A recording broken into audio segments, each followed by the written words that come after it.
كنجنك أجن كن لسمك قدس سجد لك أزلك سجد كل بركولك يتكني كل لسان أنت وتعملك عملك وأجزي عجاز ونقص نقص عملك أنت لكل جس قالوا كل هذا نفس نسيوا كنا بكم مهارنا قدس ولكن زي بلا أنت مساسبة تصلي كما زبلوا قدوس قدوس قدوس أجزي أبيهر أملاخنا ناي نجسات نقص ناي فطران فطارنا أملاخ تأملاخ نسخان بين خاغمو كم مسراك سام عرب كم سميك سعد أبو بسم كان زل علم تمسكن يكون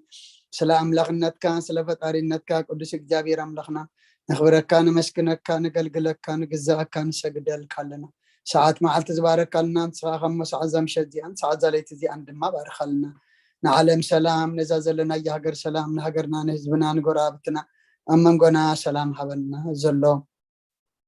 شرا سلام دم إجابير أملاخنا نحق سلام قبرلنا سخاطري سلام قبرلنا بأخذ مس سلام يكون لنا نتك سلامي نبار إجابير أملاخنا سلام كاي يكون لنا نتتهبنا سلام دم كما قرنا خم نحزر دم مستير كان طبب كان جلس لنا أب عليهم سلام من قدك سواد دم فقرن قسلنا أب حمام زلوا فوسلنا أب حزن زلوا سأنا نعلنا تجني أم زلوا رهولم تميم زلوا نسعيم بسقاب نفس تأثر تحيم فحزبلوا دم أكبهم بنادينا قدس رنجل مريم ملادنتنا ملعب تردانتنا نبيتنا وراتنا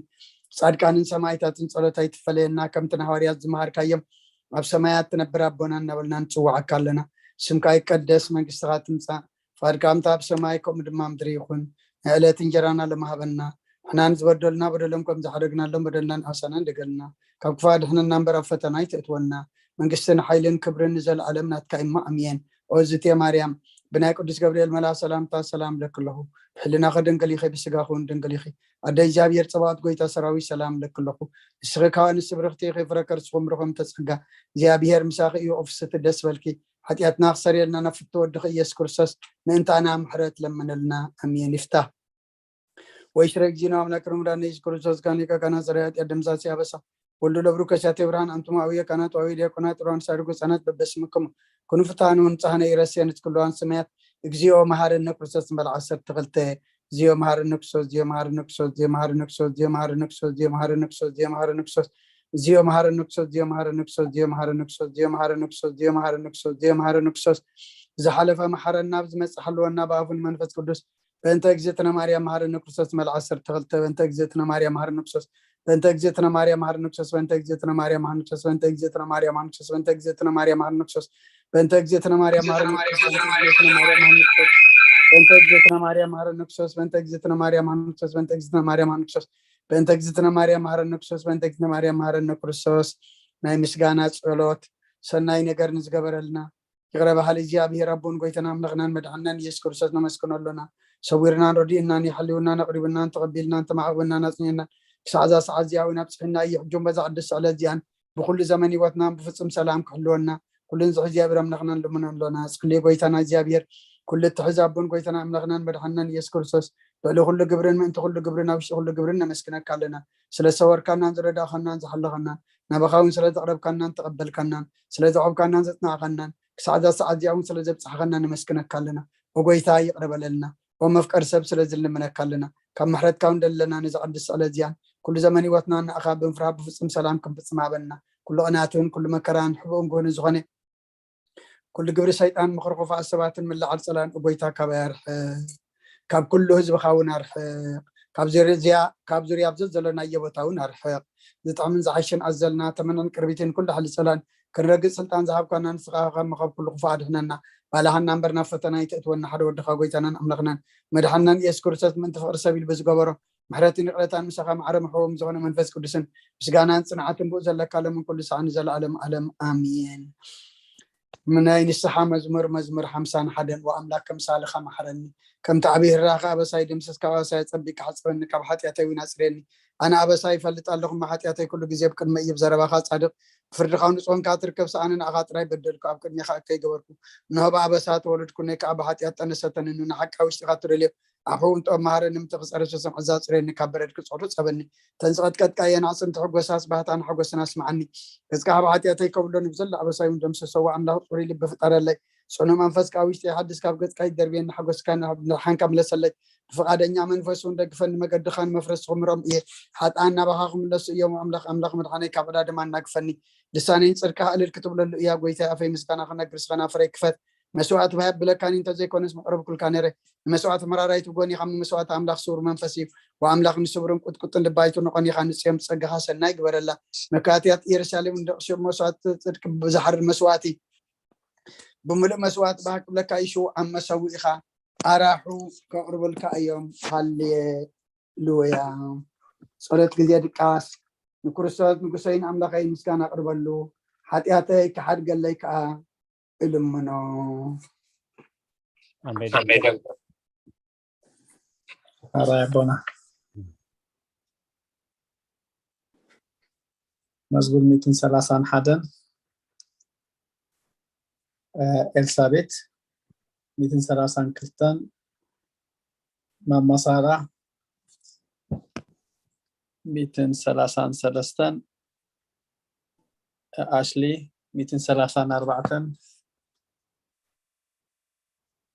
أسمايت 230 شوعتن معازة 230 شمونتن محرت بقشي 230 240 حدا أبوي مرقيتا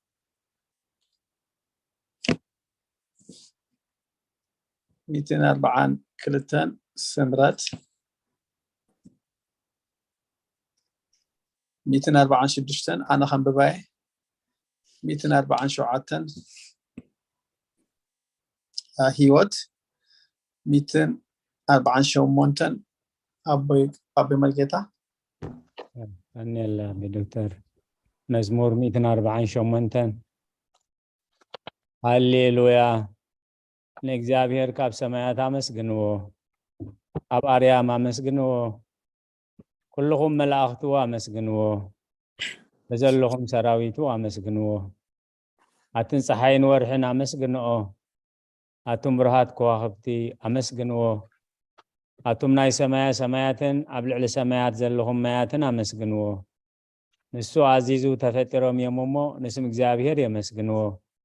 ንዘላለም ዓለም አቆሞም ዘይሓልፍ ሕጊ ሃቦም ንእግዚአብሔር ካብ ምድሪ አመስግንዎ አቱም ገበላት ባሕርን ማዓምቁን ኩልኩም አቱም ሓውን በረድን አሳሒታን ግመን ቃሉ ተስልጥ ህበቡላን አቱም ኣኽራንን ኮረቢትን ኩልኩም ፈረይታ ኣዋምን ጽሕድታትን ኩልኩም አራዊትን ኩላትኩም እንስሳን ለመም ትብሉን ነፈርታ ኣዕዋፍን ነገስታት ምድርን ኩላትኩም አሕዛብን መሳፍንትን ኩላትኩም ፈረት ምድርን ኣጓዝን ጎራዙትን ዓበይቲ ምስ ንኣሽቱ ስሙ በይኑ ልዑል እዩ ግርምኡ ኣብ ልዕሊ ሰማይን ምድርን እሞ ንስም እግዚአብሔር የመስግንዎ ንህዝቡ እውን ቀርና ኣልዓለ ስለዚ ኩሎም ቅዱሳኑ ደቂ እስራኤል ዝቐርቡ ህዝቢ የመስግነሎ ሃሌሉያ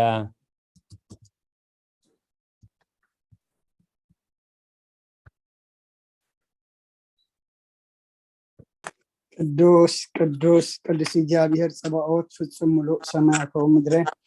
ቅዱሳት ስብሐቲከ ወንጌል ሉቃስ ምዕራፍ 2 ካብ ቁጽሪ 15 ክሳብ 32 እነሆ ድማ በኢየሩሳሌም ስምዖን ዝበሃል ሰብኣይ ነበረ السبعي زادق نعملاق زبر مصنع اسرائيل صبا نبره منفس قدس ما نبره نسمش እግዚአብሔር ከይራአዮ ሞት ከም ዘይርድማ በመንፈስ ቅዱስ ተገሊጹሉ ነበረ በመንፈስ ካና ቤተ መቅደስ መጸው ወለዱነት ኢየሱስ ሕፃን ከም ስርዓት ገገብሩሉ ምስአተው ወንስልማ አበይድሃ ኦፎነ አምላኩም ከምዝ እናበለ አመስገኖ ወጎይታ አይነትና ዛ ምግላጽ ብርሃን ህዝብ እስራኤልን ክብረት ይኸውን አቅድም ሁሉ ዘዳለኻዮ ምድሃን ከአይንተ ካብራ ያስሕጅ ከም ተዘረባኻ نباريخ بسلام تفان وإخابة لمسكانان إجابير أملاخ يكون أمين أو كرساس أملاخنا مسيرا بوغان منفذ قدسين لمن كل ساعة نسجد الكالونا أمين آمين كفلتات صلاة عشلي هالراي كم يمسيكم كبرى السترة فريق مسكن እንሆ ኣብቲ ቅኖር ፈራዲ ክቆም ተዳልየ ኣለኹ እቲ ኣብ ምግጋየ ዝሓለፈ ዕድመይ ንኮነኔን ንፍርድን ብቑዕ ስለ ዝኾንኩ ብብዝሒ ሓጢኣተይ ርዕድን እንቅጥቀጥን ኣለኹ ክንከ ነፍሰየ ገና ኣብ መሬት ትነብር ካብ ሃለኽስ ተነስሒ ምክንያቱ መሬት ኣብ መቃብር ኣይውድስኽን እዩ ኣብ ሞት ከዓ ዝዝክረኪ የልቦን ኣብ ገሃንሳት እውን ዘመስግኖ የልቦን እሞ ካብ ድቃስ ትኺት ተንሲእኺ ናብ መድሓኒኺ ምንስሓ ኦ ኣምላኽ መሓረኒን ኣድሕነንን እናበልኪ ተማህፀኒ ስብሃት ለኣብ ለወሎ መንፈስ ቅዱስ አሜን አሜን መዋዕል ሰብ ዘይውዳእ ኣስማይት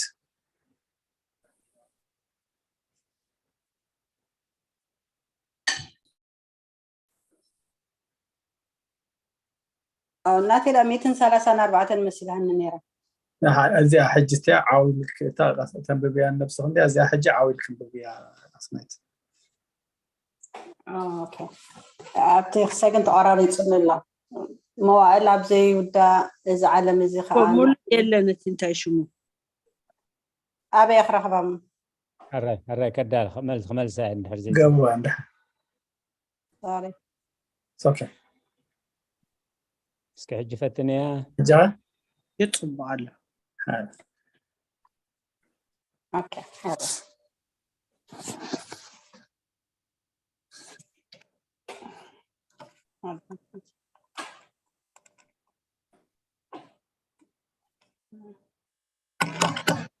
اوكي موال كاب زودا نانا موال سب زي ودا إذا عالم وزيقة نزل عالم زنبر أنت زخونسي نفسي نتصور زخانة مقنيات محل وكنيرو جنك أتي تي زخانة تجباراتكن اتحمى اكيكن أب كلمتي حق أن يامس قلع أب عرات حتيات تسدحكين أب شللتنيا كدان كدعن سقاخي خويكي كاللخي انتا ايو ازي اتهبيو ملسي او خريستوس املاخي بزي عزيو زفرح فردخا اسنبد نتي دلالة ما فردخا انبركا بيتي ملكوتاوي نتصبرقاوي برهانكا انكتكات علىخو أنا حسوم دنوس أب عراتي دك يسيزلخو أب هيواتي ون زي قدوس سخانكو نايتي تقبال كارات أبنت بموساد أفلبي نوقعخو وأملاخ أنا قبنينيا إيه مو يقرأ للي إبلا اللخو قلت لي؟ يعز وزرفني إيزيني وزلفني والعالم عالم آمين آمين ونصحت دنقل إلسابيت ونصحت دنقل نابار ياخي اتي قلطوف تسلار ليديتكي زرقحي نتي أبحلناي كم معبل زقماتل كفو حسابات كباي الحقيو نتحممتي نفسي بخنتنتي أزيو حلواتات في أغوى ألو أمو نابصلوتن من أحن عبقسيا مخنياتو نسخي كعاليتن حرت تلمن علايت عدن يخي عدمنشي هوت نغسين عملاخين قويتاي إيش كريستوس تسفاي يخي آمين قويتا هوت إيشي thank you أوجيتا بزالي تزي أنا عمو بزي حتيات كنحضر حلونا وأملاخ بوتاتنا نسخة وروخيخة برغتك أزيو بزحيو قدس سمكاوين نزل عالم كنبر لملقاء ክብሪ ዝመልኦ እዩ ኣሜን ኦ ጌታ ከምቲ ኣባኻ ተወኪልናዮ ዘለና ምሕረትካ ከምኡ ትኹነልና ኣዒንቲና ኩሉ ንዓኻ ይፅበያ ኣለዋ ንስኻ ከዓ ኣብ እዋኑ ምግቢ እትህቦም ኦ ኣምላኽናን መድሃኒናን ኦ ተስፋ ኩሉ ወሰናት ምድሪ ስምዓና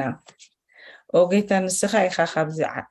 ካብዚ ዓሌት እዚ ንዘለዓለም ተድሕነናን ተዕቁበናን ኣሜን ኦ ጌታ ብሩኽ ኢኻ እሞ ፍርድኻ መሓረኒ ኦ ጌታ ሓቅነትካ ብሩህ ኢኻ እሞ ክብርኻ ኣብርሃለይ ኦ ጌታ ምሕረትካ ንዘለዓለም ይነብር ኦ ጌታ ንዓይ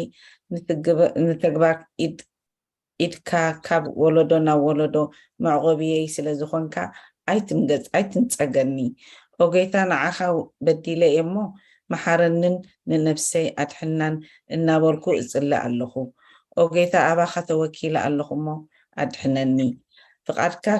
ክገብር ከዓ መሓረኒ ንስኻ ኣምላኸይን ፈልፋሊ ሂወትን ኢኻ ብርሃንካ ድማ ኢና ብርሃን እንርኢ ምሕረትካ ናብቶም ዝፈልጡኻ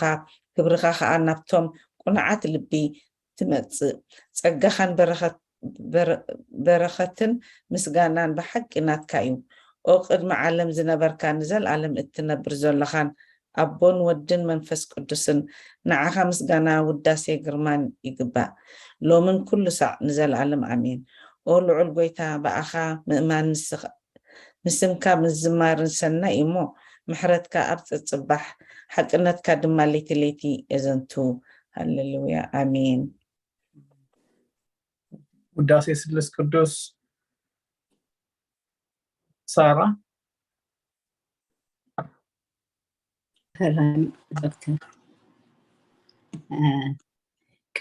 ቅዱስ እግዚአብሔር ቅዱስ ኃያል ቅዱስ ሕያው ዘይመውት ካብ ቅድስት ድንግል ዝተወልደ መሃረና ቅዱስ እግዚአብሔር ቅዱስ ኃያል ቅዱስ ሕያው ዘይመውት ኣብ ዮርዳኖስ ተጠምቀ ኣብ ልዕሊ ዕፀ መስቀል ምእንታና ዝተሰቕለ መሃረና ቅዱስ እግዚአብሔር ቅዱስ ኃያል ቅዱስ ሕያው ዘይመውት ኣብ ሳልሳይ መዓልቲ ካብ ሞታት ዝተንስአ ብምስጋና ብክብሪ ናብ ሰማያት ዝዓረገ ኣብ የማን ኣቦኡ ዝተቐመጠ ኣብ ሕያዋንን ሞታንን ክፈርድ ከም ብሓድሽ ክመጽእ እዩ ኦ ጎይታ መሃረና ምስጋና ንኣቦን ንወልድን ንመንፈስ ቅዱስን ሎምን ኩሉ ሳዕ ንዘለዓለም ዓለም ኣሜን ኦ ስሉስ ቅዱስ መሐረና ኦ ስሉስ ቅዱስ መሐረና ኦ ስሉስ ቅዱስ መሐረና ኦ ጎይታ ኃጢአትና ሓደገልና ኦ ጎይታ በደልና ይጸብጽበልና ኦ ጎይታ ኣበሳና ይቅረበልና ኦ ጎይታ ንሕማት ስብሓት ሓዮሞም ምንቲ ትቅዱስ ስምካ ኢልካ ፈውሶም ኦ ጎይታ ነቶም ዝመቱ ቦታትና ነዴታትና ንኣሕዋትና ንሓትናን ነብሰ ማዕርፍ ኦ ካብ ሓጢአት ንጹህ ዝኾንካ ጎይታ ርድአና ልማነና ኸ ተቐበለና ክብርን ምስጋናን ብፍጹም ማዕርግን ቅድስናን ንዓኻ ይግባእ ኣሜን ኦ ጎይታ መሐረና ኦ ጎይታ መሐረና ኦ ጎይታ ባርኸና ከምዚ እናበልና ከነመስግነካ ብቕዓት ክበረና ብሰማያት ትነብር ኣቦና ስምካ ይቀደስ መንግስትኻ ትምጻእ ፈቃድካ እምታ ኣብ ሰማይ ከምኡ ድማ ምድሪ ይኹን ዕለት እንጀራና ለማህበና ንሕና ዝበደልና በደሎም ከም ዝሓደግናሎም በደልና ንዕንሰና እንደገልና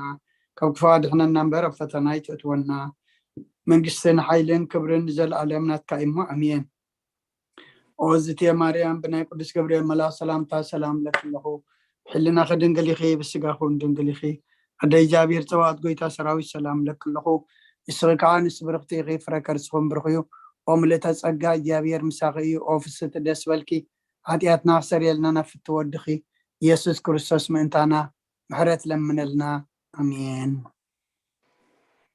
ምስጋና ንቅድስት ድንግል ማርያም መዓዛ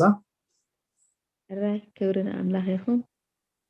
ኦ ቅድስቲ ምልእተ ፀጋ ኩሉ ግዜ ድንግል ዝኾንኪ ወላዲት ኣምላኽ ኣደ ክርስቶስ ሰላም ንብለኪ ምእንቲ ሓጢአትና ክሓድገልና ናብ ፍቅሪ ወድኺ ጸሎትና ኣዕርግልና ንሓቀኛ ኣምላኽ ንሓቀኛ ብርሃን ኢየሱስ ክርስቶስ ኣምላኽና ዝወለድክልና ቅድስቲ ድንግል ሰላም ንብለኪ ሓጢአት ነፍስና ሓዲጉ ምሕረት ንምሕረና ናብ ጎይታ ለምንልና ኦ ቅድስቲ ድንግል ማርያም ወላዲት ኣምላኽ ንዘርኢ ሰብ እምንቲ ኣማላዲት ናብ ወድኺ ኢየሱስ ክርስቶስ ብሕፅበት ሓጢአት